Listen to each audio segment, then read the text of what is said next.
para mí hoy introducir esta conversación, este podcast a nuestra querida audiencia. Esta noche estamos reunidos con un grupo de expertos en atención plena y me parece que vamos a tener una muy amena conversación. Primero quisiera saludar a Ana. ¿Cómo estás, Ana? Gracias por estar en este espacio. Hola, Danilo, muy bien. Hola, chicas, ¿cómo están? Igual, espero que estén teniendo una linda noche. Bien, vamos directo al grano. Ana, ¿me podrías hablar un poco respecto a las prácticas contemplativas con niños y adolescentes?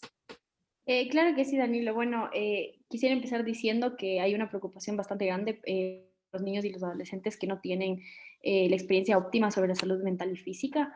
Y esto es, o sea, la preocupación de esto es porque afecta en un gran número de problemas, es decir, esto puede llevar a tener problemas académicos, el uso de sustancias, la violencia e incluso la obesidad. Entonces, es por eso que las prácticas de atención plena son de suma importancia para los niños y adolescentes y deberían como que implementar en su día a día. Bueno, por lo general las personas etiquetan estas prácticas de atención plena, meditación, yoga, como si no fueran de ninguna utilidad. Sin embargo, nosotros sabemos que son de gran ayuda y van más allá de ser solo prácticas. Entonces, lo que yo diría realmente son prácticas que tienen actividades estructuradas que ayudan a los individuos a que tengan un control sobre su actividad física como la mental. Entonces, bueno, un poco sobre mi opinión es que tener esto, o sea, que hacer esto de atención plena es tener una corriente de conciencia y esto te ayuda a poder llegar a desarrollar las habilidades de regulación de emociones. Y de esta manera, bueno, podemos llegar a mejorar, a manejar mejor nuestro estrés y, o sea, conocernos a nosotros mismos, tener un mejor autoconocimiento. Bueno, también incluso en algunas prácticas podríamos llegar a desarrollar la empatía y la compasión para otras personas, ya que es importante tener relaciones sanas en nuestra vida, ¿no? Bueno, además, que al ser una práctica con otros niños, no solo eres tú y el maestro, sino una práctica con otros niños y el maestro, que indirectamente el maestro va enseñando sobre valores. Los niños ya van aprendiendo a tener valores morales, aplicarlos en la vida desde que son chiquitos. Entonces, se podría decir que van a tener un mejor como desarrollo ya cuando sean adultos.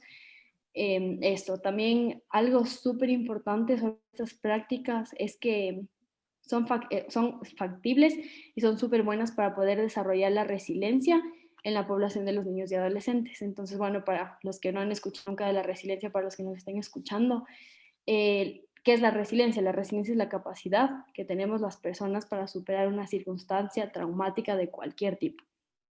Entonces, imaginémonos el beneficio gigante que tiene sobre una persona el desarrollar una buena resiliencia. Es una manera de darnos como afecto y apoyo a nosotros mismos y poder ser capaces de superar cualquier cosa que nos puede pasar a lo largo de nuestra vida, ¿no? Entonces, esto nos ayuda a poder seguir adelante y no quedarnos siempre estancados en lo que nos ha sucedido, ya que el quedarnos estancados en algo nos puede afectar bastante en nuestro desarrollo, o sea, bueno, a los niños y adolescentes en el desarrollo para pasar a ser unos adultos.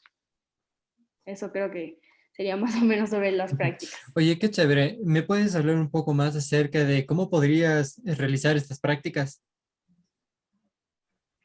Claro, como les mencioné hace un ratito, podría ser, por ejemplo, las más comunes en realidad son la yoga y la práctica de meditación. Sin embargo, no hay forma correcta o incorrecta de realizarlas. Puedes hacer de muchísimas maneras como a ti te guste. Por ejemplo, podría ser en la naturaleza, podrían ser basándonos en el arte, podría ser en el yoga, en el tai chi, realizando meditaciones guiadas con maestros y más niños, y muchísimas más. Como les digo, es de cosa de buscar como que tus gustos. Bueno, creo que lo más importante cuando vayamos a realizar las prácticas es lograr llegar al fondo de ellos. O sea, como dije al principio, el que sean unas prácticas profundas es lo que va a llevar al real objetivo. Entonces, creo que lo más importante cuando estamos haciendo las prácticas es estar en silencio, que apreciemos lo en donde estamos, lo que tenemos a nuestro alrededor, nos sintamos a nosotros mismos como seres de paz, estar en el aquí y en el ahora, que es lo más importante del mindfulness, como sabemos. Y bueno, creo que eso sería en realidad, ¿no? Y eso. Y un poco para culminar con nuestra parte, ¿cuáles serían los beneficios? Bueno, chuta, el mindfulness tiene un millón de beneficios, ¿no? Pero bueno, para mencionarles algunos de ellos y para que todos se queden locos al escuchar los beneficios que tiene el mindfulness y se pongan a practicar, empecemos diciendo que de manera educativa hay muchos estudios que muestran que hay una disminución de comportamientos de hostilidad, la tasa de absentismo escolar disminuye bastante y los comportamientos inadecuados de la escuela también casi que se erradican porque los niños están mucho más como centrados en como que en aprender y estar bien con sus compañeros y ellos mismos y con sus maestros, entonces se acaba esto de estar portándose mal en el aula, gritar al profesor, pegarle al amigo, entonces como que se bajan los comportamientos inadecuados hasta en el hogar. Bueno, en temas de aprendizaje es de gran ayuda igual para niños y adolescentes, ya que ayuda bastante en los problemas de aprendizaje, por ejemplo, en el déficit de atención. ¿En qué más podría ayudar?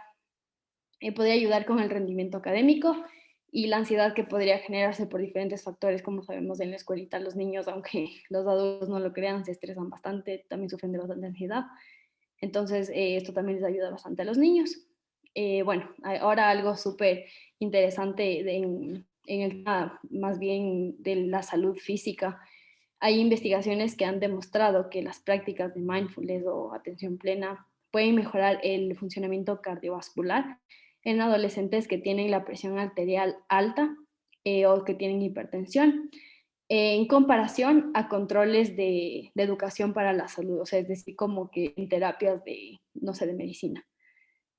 Bueno, también se ha mostrado que, que hacer yoga durante 8 semanas podría reducir los trastornos alimenticios en adolescentes. Y, por ejemplo, un ejemplo específico de algo de salud, como les dije, física, podría ser, por ejemplo, se ha mostrado que los niños que tienen problemas respiratorios, que hacen prácticas de meditación respiratoria profunda, se ha podido ver que tienen una mejora en su funcionamiento respiratorio después de hacer sus prácticas. Entonces, bueno, en resumen, los beneficios de las prácticas contemplativas son múltiples y bueno, tocará seguir investigando para saber en qué más podría funcionar, pero les he dicho tantos ejemplos que estoy segura de que al realizarla podemos tener un millón de beneficios para nuestra mente, nuestro cuerpo, nuestro corazón y sin duda nos ayudaría a estar bien con nosotros mismos, tanto físico como mentalmente y bueno, si estamos bien con nosotros mismos sabemos que podemos estar bien con los demás, ¿no? Entonces creo que eso sería todo, Danilo, y espero que les haya gustado.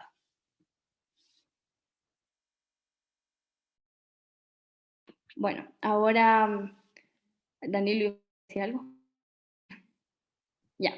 Bueno, ahora yo quisiera hablar un poquito con Yalena para seguir esto de los temas de atención plena. Y quisiera preguntarte, ¿cuáles tú crees que son los principales problemas más críticos del que puede tener la atención plena? A ver, esa pregunta es interesante para todos los que nos escuchan. A ver, básicamente, para poder entender cuáles son los problemas para la atención plena, tenemos que entender qué es la atención plena. Y básicamente, el estado de la atención plena, como nos vamos a referir ahora, se ha descrito con frecuencia el estado presente de la mente. Entonces, se refiere a que la conciencia clara de los mundos internos y externos, incluidos los pensamientos, las sensaciones, emociones, acciones, o cualquier cosa a los alrededores que hay en ese momento.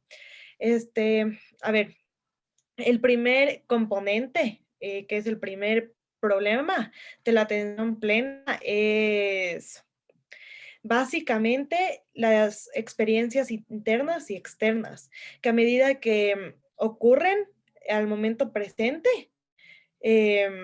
como que nos alteran un poco. Entonces, eso es básicamente el primer componente. Y el segundo componente suele describirse como una actitud particular caracterizada por la falta de juicio, ya que es la apertura de la experiencia actual. Y básicamente se conduce a altos niveles de exposición a estímulos como en las emociones negativas. Em, Entonces, sin embargo, hay que tomar en cuenta que existen importantes discusiones respecto a cómo se maneja la atención plena hoy en día, pero sí toca tomar bastante en cuenta los dos principales componentes de la atención plena, ya que estos alteran mucho al momento de practicarla. Sí, totalmente de acuerdo contigo. Y bueno, basándonos un poco en lo que tú nos has compartido, ¿podrías decirme tú en tu opinión si es importante o no que hagamos un monitoreo de las prácticas de la atención plena? Sí, ajá, yo creo que sí, porque, a ver, al momento en el que estamos entrenando la atención plena, por así decirlo, estamos entrenando la concentración o la mente enfocada en algo.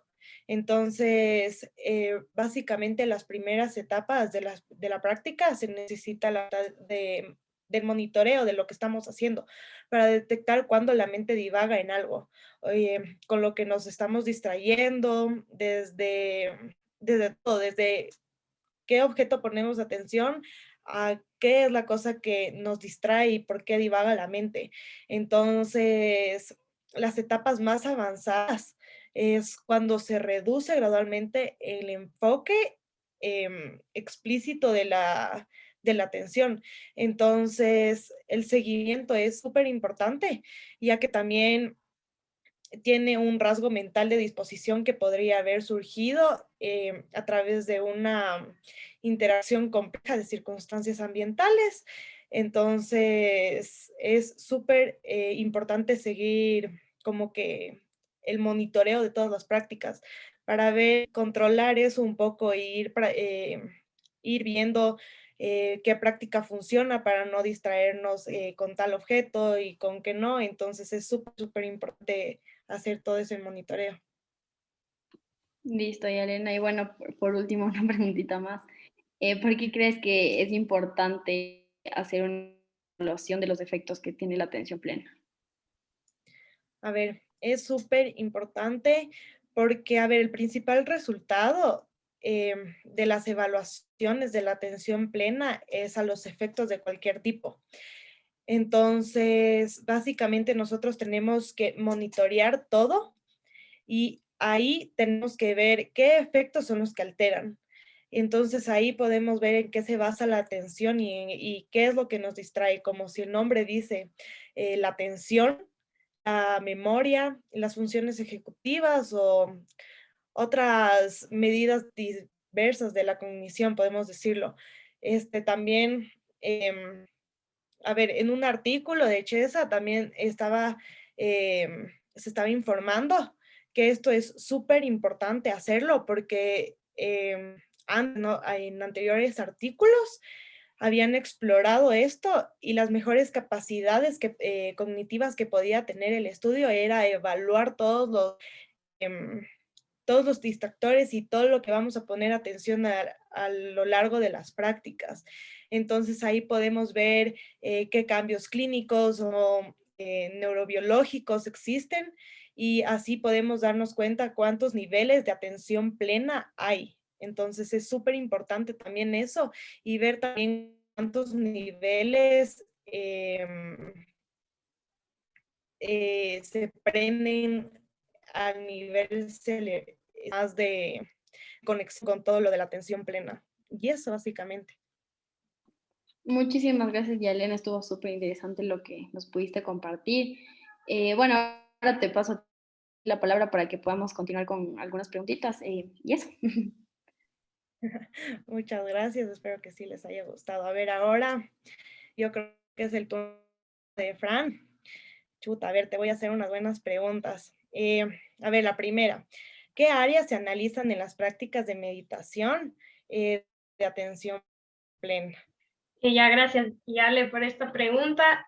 Bueno, basándome en uno de los muchos estudios que se han hecho de atención plena, que es de Chesa, que ya mencionaste tú, de mindfulness y habilidades cognitivas, se puede tomar en cuenta y se pueden obtener resultados de efectos de estas prácticas de meditación de atención plena en varios tipos de atención, específicamente puede ser en la atención selectiva, en la atención ejecutiva en este cambio de atención, entre otras habilidades atencionales. Además, también se deben analizar efectos en la memoria, específicamente en la memoria de trabajo, en la especificidad de la memoria y en las medidas misceláneas de la memoria. Y por último, igual se puede analizar los efectos de estas prácticas en diversas medidas misceláneas, pero de la cognición. Súper interesante. A ver, ahora basándonos en el artículo que dices, ¿cuáles fueron las hipótesis de este estudio? ¿Alguna no se logró o cómo? Ya como primera hipótesis, se planteó que un entrenamiento de atención plena moderadamente breve, al igual que un programa de meditación de 8 semanas o un retiro que sea intenso, pero igual breve, podrían tener la atención, podrían las dos mejorar la atención sostenida y particularmente en la atención selectiva y ejecutiva, así como el cambio de atención en personas o en sujetos sin experiencia previa en meditación.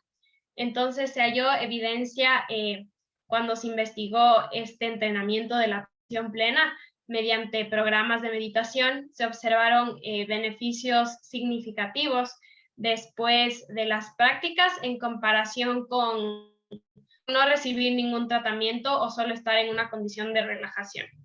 Entonces, con la única excepción de la aparente falta de beneficios derivados de estas prácticas de meditación de mindfulness, en comparación con las condiciones de grupos de control con respecto a los cambios de atención.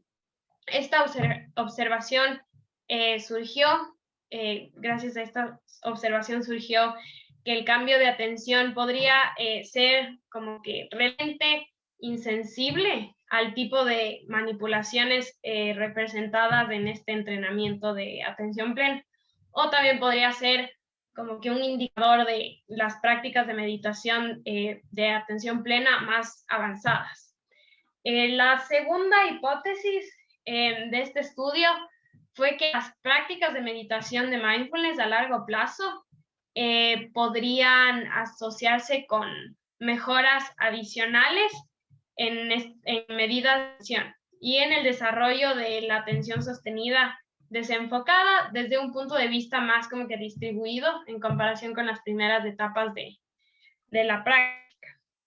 Entonces, la mayoría de estudios que fueron revisados encontraron habilidades de atención más altas en meditadores de mindfulness a largo plazo en comparación con los de grupos de controles vinculados en diferentes dominios de atención. Además, también se observó una relación positiva entre la experiencia de meditación, definida ya sea por minutos de meditación por día o por la cantidad total de las prácticas de meditación, y las capacidades cognitivas mejoradas del cambio estructural del cerebro. Entonces, la única hipótesis que no fue apoyada por evidencia empírica se refería a la falta de mejoras en la atención ejecutiva en meditadores concentrativos expertos después de un retiro de atención plena en comparación con meditadores novatos dirigidos a esta reducción del estrés basada en la atención plena o en esto que se llama lista de espera. Sin embargo, los meditadores a largo plazo en general se desempeñaron mejor que los de los grupos de control en las medidas de atención ejecutiva. Así que se podría igual plantear otra hipótesis de que el desarrollo de la atención ejecutiva ocurre como que en una fase temprana durante el entrenamiento de la concentración o atención plena, o también que se asocia más con el entrenamiento de la concentración en sí que con el entrenamiento de la atención plena. Pero igual esta hipótesis aún no se ha verificado en el contexto de una investigación experimental. Súper interesante, la verdad. A ver, otra preguntita. ¿Podrías decirnos alguna limitación de estos estudios a partir de las evidencias que se pudieron obtener? Sí, claro, una de las limitaciones de estas evidencias es que es difícil determinar en qué medida una intervención diferente a las que se hicieron en este estudio, como podría ser una simple relajación, podrían conducir a resultados similares. Pero los estudios que comparan las prácticas de meditación de mindfulness con la relajación, con el descanso simple u otros tipos de prácticas de meditación, han informado rendimientos cognitivos más altos en meditadores de atención plena en comparación con los controles después de diferentes tipos de entrenamiento de meditación. Entonces, esto sugiere que es poco probable que pueda deberse solo como que a los efectos que no son específicos del entrenamiento. Y otra limitación fue que se observó una diversidad sustancial en los dominios de la cognición. Hubieron estos desacuerdos o discrepancias que pueden tener bastantes explicaciones. Una de las explicaciones puede ser que existen diferencias en las pruebas neuropsicológicas que son empleadas. Otra explicación puede ser que la idea de que las pruebas psicológicas utilizadas en estudios y en ensayos hoy en día no tienen la sensibilidad suficiente para detectar los cambios después del entrenamiento de atención plena. Entonces, bastantes prácticas de meditación de atención plena se ocupan particularmente en percibir los fenómenos internos más que la percepción de los fenómenos externos. Por eso. Súper. Y a ver, ¿cuál fue la conclusión de este estudio ahora sí para terminar? Listo, verán, los resultados apoyaron la idea de que las prácticas de meditación de atención plena podrían tener beneficios significativos en algunas medidas cognitivas específicas para la fase de entrenamiento de meditación que sea investigada. A pesar de esto, igual se necesitan más estudios más estandarizados de una mayor calidad que se centren en las prácticas de meditación de atención plena para argumentar estos hallazgos y para dar paso a una mayor exploración y para igual reducir estas discrepancias en los hallazgos. Eso. Súper. Me encantó un montón ese estudio, la verdad.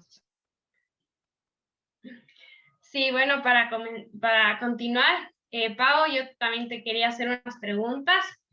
Si me puedes decir primero en qué consiste la investigación sobre las alteraciones cerebrales producidas por el mindfulness y por qué son importantes identificarlas.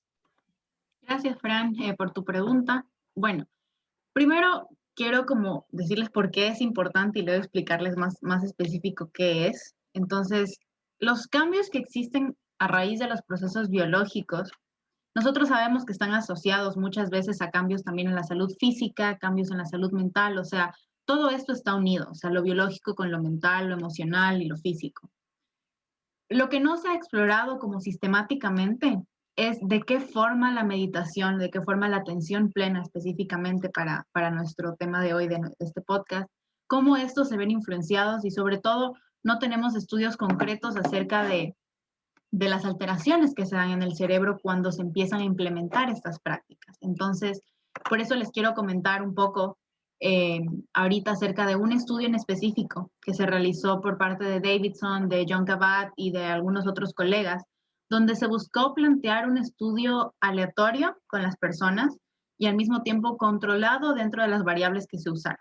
Entonces, en este estudio se buscó identificar como que los efectos del cerebro y la función inmunológica también. Eso me pareció algo súper importante porque ya no es solamente lo que está pasando en nuestra cabeza, sino también de qué forma podemos plantear a la atención plena como un beneficio para nuestro sistema inmune. Entonces, por lo menos en esta época que estamos viviendo ahorita, de que si no tienes las defensas altas, no tienes buenas defensas, es complicado que no te enfermes, que no te contagies de cualquier tipo de enfermedad, sea COVID o no sea COVID. Entonces, es súper importante como plantearse este chip también.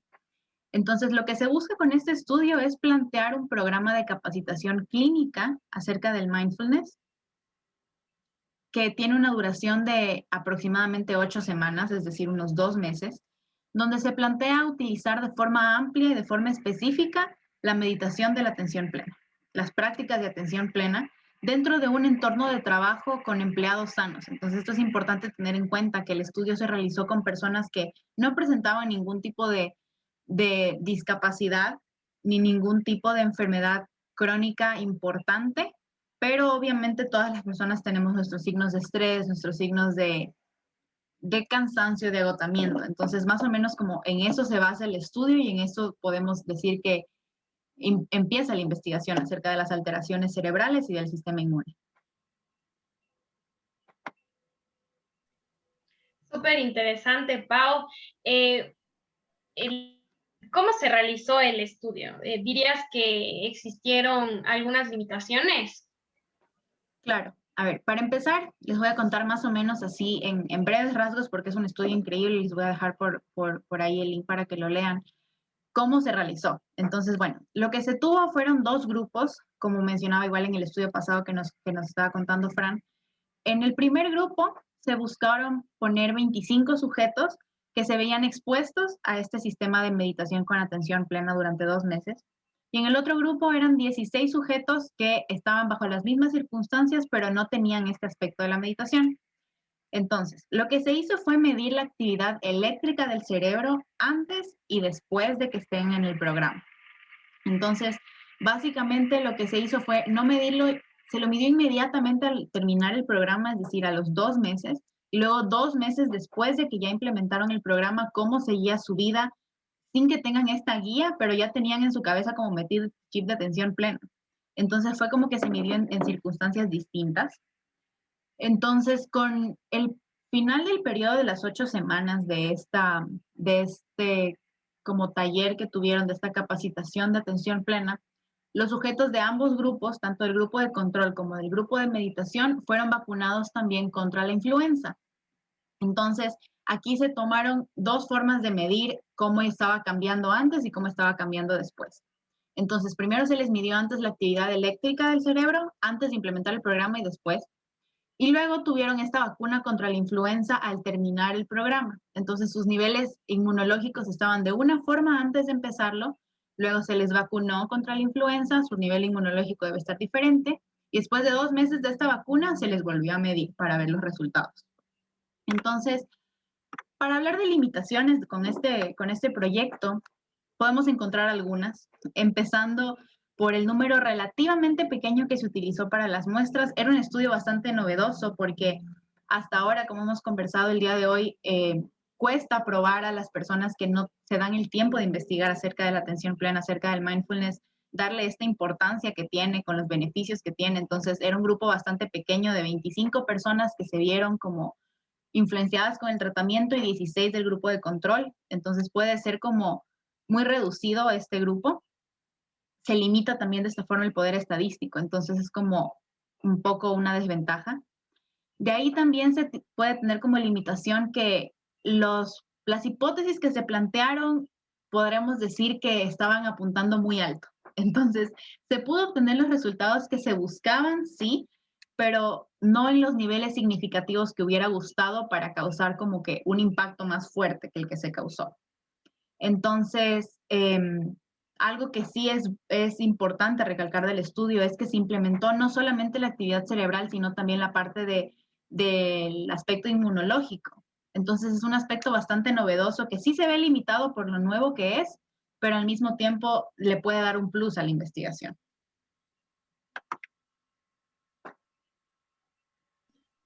Buenísimo, Pau. ¿Qué resultados se pudieron obtener? Les cuento entonces acerca de los resultados de este estudio que a mí personalmente me encanta. Se pudo obtener resultados bastante confiables acerca de un aspecto en específico. Después de que se les mide la actividad cerebral, cuando ya se implementó todo este programa de capacitación, la activación del lado izquierdo del cerebro se vio mucho más amplio, o sea, mucho más utilizado frente a la inducción de un afecto positivo. Entonces, ¿qué quiere decir esto? Con base en la investigación que se hizo antes de hacer el estudio, antes de implementarlo, con base a toda la literatura que ya existía, se dice que las bases neurales de la regulación emocional están presentes en la activación del lado izquierdo del cerebro. Además, que estas están asociadas con una adaptación más sencilla frente a situaciones estresantes o negativas. Entonces, esto nos tiene como dos beneficios puntuales. Con esta activación más amplia del lado izquierdo del cerebro, se puede decir que frente a un aspecto, como lo menciona, un afecto positivo, es decir, se aumenta como que el lado empático, el lado emocional y todo esto, pero al mismo tiempo también se prenden estas áreas de respuesta adaptativa. Entonces son dos beneficios súper grandes que se pudieron comprobar al medir una actividad cerebral, o sea, no es simplemente como, tal vez ese día se levantaron un poco de mejor humor y por eso eran más empáticos. No, porque se dio como con una medición de una actividad cerebral y eso es lo que le da peso a este estudio. Entonces, específicamente, estos individuos podríamos decir que tienen como una recuperación más rápida frente a un aspecto negativo. Entonces, por ejemplo, si se presenta algún tipo de problema después de que estos individuos están en el trabajo, antes tenían un ambiente laboral un poco más sano, pero nunca sabe cuándo una empresa se puede meter en como que un aspecto un poco más difícil, un aspecto económico complicado. Estas personas ya tienen el conocimiento acerca de cómo manejar la atención plena y de esta forma pueden responder de una mejor manera. Entonces van a tener este plus mucho más grande. Y con respecto al otro lado, a la parte de lo inmunológico, se pudo encontrar aumentos significativos en los títulos de los anticuerpos contra la vacuna de la influenza en las personas del grupo que tuvieron la meditación controlada con esta capacitación. Entonces, en comparación al grupo de control, la respuesta inmunológica de las personas que tuvieron la atención plena implementada en su currículo fue mucho más amplia. Entonces fue como, tuvieron esta facultad de corroborar las dos partes de la investigación, no con los resultados significativos que hubieran querido que tengan como una gran diferencia, pero se pudo comprobar. Entonces, como para irles terminando esta conclusión, los hallazgos que tienen este estudio indican que a pesar de que sea un programa relativamente corto, porque nosotros sabemos que la atención plena es algo súper grande, algo súper interesante que nunca vamos a dejar de aprender, en un programa de 2 meses se pudo tener beneficios demostrados tanto para la función cerebral como la función inmunológica.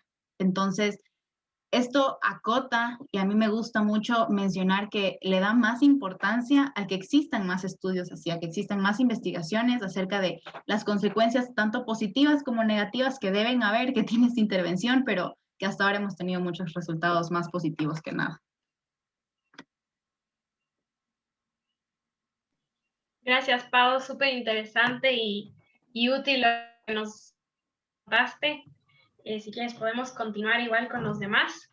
Gracias a ti, Fran, por tus preguntas. Y sí, bueno, yo ahorita estoy súper intrigada por hacerle algunas preguntitas a Lore. Entonces, Lore, ¿cómo estás? Buenas noches. La primera pregunta que te quería hacer era, ¿en qué consiste el MVSR? Y si nos puedes contar cómo qué es. Claro, hola chicos, hola Pau. Bueno, gracias por tu pregunta.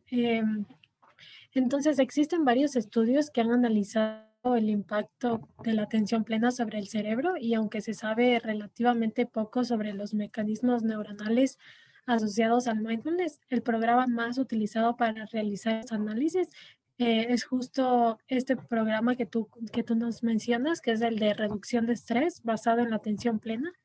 Que también se lo conoce en inglés como MBSR. Este programa consiste en reuniones semanales, 8 semanas, de 2 horas ya cada reunión, más un día completo durante la 6ª semana del curso, con una duración de 6 horas y media. Aquí se realizan formales de entrenamiento de atención plena, y tienen como objetivo desarrollar la capacidad de atención plena, es decir, conciencia de las experiencias del momento presente, con una postura compasiva y sin juicios. No te juzgas, ni juzgas lo que está sucediendo, estás abierto a la experiencia. Y también incluye el escaneo del cuerpo, yoga consciente y meditación sentada. Entonces, durante el escaneo del cuerpo, la atención es guiada secuencialmente a través de todo el cuerpo, observando con conciencia no crítica las sensaciones de cada región de tu cuerpo y de todo tu cuerpo, y terminando con una conciencia del cuerpo como un todo, como algo completo. Por otro lado, el yoga consciente suele contener ejercicios de estiramiento suaves y movimientos lentos que suelen coordinarse con la respiración y hace hincapié en la toma de conciencia plena en la experiencia momento a momento y en una actividad no dañina hacia el cuerpo. Entonces, lo que hace esta parte del programa es que anima a los participantes a investigar lo que consideran apropiado para ellos mismos y en ellos mismos y a respetar las limitaciones de su cuerpo. Como es importante que las personas escuchen a su cuerpo. Y finalmente, las prácticas de meditación sentada suelen comenzar con la conciencia de las sensaciones de la respiración y luego evolucionan para incluir la conciencia de diferentes modalidades como los sonidos, la vista, el gusto, otras sensaciones corporales y hasta los pensamientos y las acciones. Entonces, estas son prácticas que complementan el programa y en conjunto han demostrado tener beneficios positivos en el bienestar psicológico y en la mejora de síntomas de varios trastornos. Súper chévere, Lore, esto que me cuentas, y como con esa introducción me surge una duda de qué herramientas se utilizan para medir el proceso y el progreso, cómo va avanzando el entrenamiento de la atención plena. Claro, es súper interesante esto de cómo miden el progreso de la atención plena, porque en varios estudios se utilizan el cuestionario de las 5 facetas de la atención plena, que es una escala de 39 ítems para medir 5 factores de la atención plena. Ahora te voy a explicar cada uno de estos. El primero es observar, es decir, atender o notar los estímulos internos y los externos, como las sensaciones, las emociones, las cogniciones, lo que se ve, los sonidos o también los olores. Segundo está el describir. Esto se refiere a anotar o etiquetar mentalmente estos estímulos con palabras. También está, en tercer lugar, el actuar con conciencia. Esto es atender a las acciones actuales en lugar de comportarse de forma automática o distraída. Y en cuarto lugar está el no juzgar la experiencia interna, es decir, abstenerse de evaluar las sensaciones, las cogniciones y las emociones. Y finalmente, el no reaccionar ante la experiencia interna. Esto hace referencia a permitir que los pensamientos y los sentimientos vayan y vengan sin que la atención quede atrapada en ello. Y esta herramienta se basa en una escala de 5 puntos, siendo 1 o nunca o muy rara vez cierto y 5 muy a menudo o siempre cierto. Eso es lo que te puedo contar. Súper chévere y qué específico en realidad esta forma de medir, me parece bastante útil y eficiente. Entonces, Lore, si hablamos como que más o menos a nivel cerebral, ¿cuáles son los beneficios de un programa de mindfulness en este aspecto?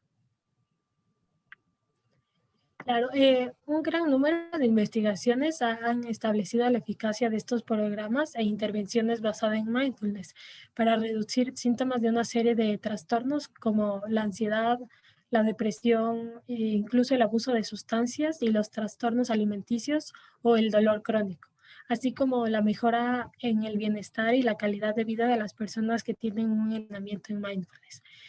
Incluso recientemente varios estudios anatómicos de resonancia magnética nuclear transversal han demostrado que los meditadores expertos, aquellas personas que ya tienen como bastante tiempo realizando estas prácticas, presentan una morfometría de la materia gris diferente en múltiples áreas o regiones del cerebro en comparación con los individuos que no meditan. Además, en varios estudios se ha informado de la activación del hipocampo y de la ínsula anterior derecha durante los estados de meditación. Se sabe que el hipocampo está críticamente implicado en los procesos de aprendizaje y de memoria y en la modulación del control emocional, mientras que se ha postulado que la ínsula desempeña un papel clave en el proceso de toma de conciencia. Entonces, estas son funciones que han demostrado ser importantes en el proceso y los resultados del entrenamiento de mindfulness. También se ha demostrado que los sistemas neuronales son como redes modificables y que pueden producirse cambios en las estructuras neuronales, tanto en adultos como en niños. Entonces, estas redes modificables son el resultado de este entrenamiento. Por eso, este tipo de programas tiene como objetivo mejorar la atención plena y el bienestar de los participantes y reducir sus niveles de estrés percibidos. Pero también te puedo comentar que varios de estos estudios han arrojado resultados muy gratificantes, como que los pacientes aumentaron significativamente sus puntuaciones de mindfulness en 3 de las escalas de las que antes te había mencionado. Y que los análisis de los cambios en la concentración de materia gris resultaron en aumentos significativos en el hipocampo izquierdo, confirmando que los cambios estructurales en esta región son detectables después de las 8 semanas que dura el programa. También se identificaron aumentos en la concentración de materia gris en regiones de la corteza cingulada posterior, en la unión temporoparietal y en el cerebelo, lo que sugiere que la participación en un curso de mindfulness provoca cambios estructurales en estas regiones del cerebro, y eso es súper interesante poder saber y poder conocer qué áreas intervienen. Pero me gustaría que Danilo nos explique un poco más sobre los beneficios que trae la atención plena al cerebro. ¿Me puedes contar un poquito de eso, Danilo? Precisamente, Lore, y ya como tú lo vienes mencionando, básicamente la atención plena nos ayuda a aumentar un poco, o así lo dicen las evidencias de este estudio del que tú hablas, que aumenta la concentración de materia gris en el cerebro, en la parte temporo, ayúdame con eso, porfa, es un término complicado para mí. Temporoparietal. Correcto, temporoparietal y el tallo cerebral, en fin. El asunto es que en general, cuando tú ejercitas una parte de tu cuerpo, esta parte también tiende a aumentar su volumen, crece, si fueran músculos, crecen músculos, se vuelve más diestra, por así decir. Esa es la percepción. Hemos visto ya, gracias a todos los estudios de los que hemos venido hablando, que precisamente el mindfulness, la atención plena, nos ayuda mucho a mantener activas ciertas partes del cerebro. Y con ello también conseguimos que se potencien las funciones que cada una de estos cumple. Qué interesante, Danilo. ¿Y la práctica de atención plena afecta por igual a todas las regiones o las áreas del cerebro, o cómo funciona esto? Qué chévere pregunta. Y la respuesta es no. Cada parte del cerebro está encargada de una función diferente. No es así de sencillo, porque en realidad todo trabaja en como un equipo grande, pero se puede ver a través de pruebas experimentales que hay ciertas partes que como que influencian ciertos comportamientos, ciertas conductas en particular. Y bueno, hablándote un poquito respecto a las que toca la atención plena, está el hipocampo. El hipocampo es el encargado de de la regulación emocional. ¿Sí? Entonces, el hipocampo es el que dice, ok, detente un momento, piensa en lo que está sucediendo, vive el momento presente, regresa aquí y escucha el cuerpo, escucha tus emociones, escucha lo que está sucediendo, ¿ok? Luego también está la ínsula, ¿ok? La ínsula, como tú ya bien lo dijiste, es la encargada de la introspección, la empatía y la autoconciencia, ¿ok? La ínsula es la que se encarga de hacernos reflexionar, de hacernos tomar un momento para pensar en nosotros mismos, qué es lo que nos hace falta y qué es lo que estamos buscando, por así decirlo. Permíteme aquí hacerte un matiz, y es que en los estudios que se realizan, tomando en cuenta 8 semanas de prácticas de atención plena, realmente no se logra ver una diferencia significativa en la cantidad de materia gris en la ínsula. Sin embargo, esto no significa que la atención plena no tenga un efecto sobre ello. ¿Y por qué? Pues básicamente porque sabemos que la ínsula es una zona del cerebro que se demora bastante en desarrollarse. Es decir, si queremos ver un verdadero cambio, tenemos que darle mucha práctica, mucho tiempo, mucho esfuerzo para que en verdad podamos sentir ese cambio. Pero, de nuevo, el que no podamos ver un cambio en la forma física de esta zona del cerebro no implica que realmente no lo podemos ver. Yo en lo personal le tengo muchísima, muchísima fe a la atención plena y realmente creo que sí, sí se lograría ver uno utilizando un cambio, utilizando un programa de largo alcance. Luego está el TPJ. TPJ básicamente es la parte que se encarga de aprendizaje social. Básicamente en lo que tiene que ver con el reconocimiento de los deseos, las intenciones y objetivos de las personas que están a nuestro alrededor. También está el PCC.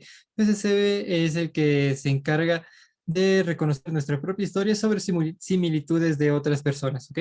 Entre el hipocampo, TPJ y PCC se encargan de construir un sistema que me gusta llamar de proyección sobre otras personas, ¿ok? Este sistema básicamente es el que nos ayuda a relacionarnos como sociedad. Y permíteme hacer aquí un pequeño inciso que sí, toda la parte teórica me parece fundamental, me parece crucial, pero creo que es también importante mencionar que en mi caso al menos yo soy de las personas que creen que los seres humanos vivimos en una sociedad que tiene que aprender que funciona solamente si aprendemos a escucharnos los unos a los otros. Es decir, nos ha tomado siglos y siglos y siglos entender que necesitamos un sistema que no nos oprima unos a los otros. Necesitamos un sistema que realmente nos permita ser libres y expresar nuestras propias emociones por salud física y emocional. En estas últimas décadas hemos aprendido un montón al respecto de esto y siento que es sumamente importante aplicar estos programas de atención plena para que realmente podamos construir, desarrollar este sistema de proyectarnos sobre los demás y así dar un paso adelante como sociedad. Luego, siguiendo a otra zona del cerebro estratégica, te cuento respecto al cerebelo. El cerebelo es conocido por ayudarnos a regular nuestras funciones de movimiento, ¿ok? Pero hay pruebas que nos sugieren que así como controlan nuestras funciones de movimiento, también pueden estar controlando nuestro ritmo, capacidad la conciencia de si es apropiado o no respecto a nuestras emociones.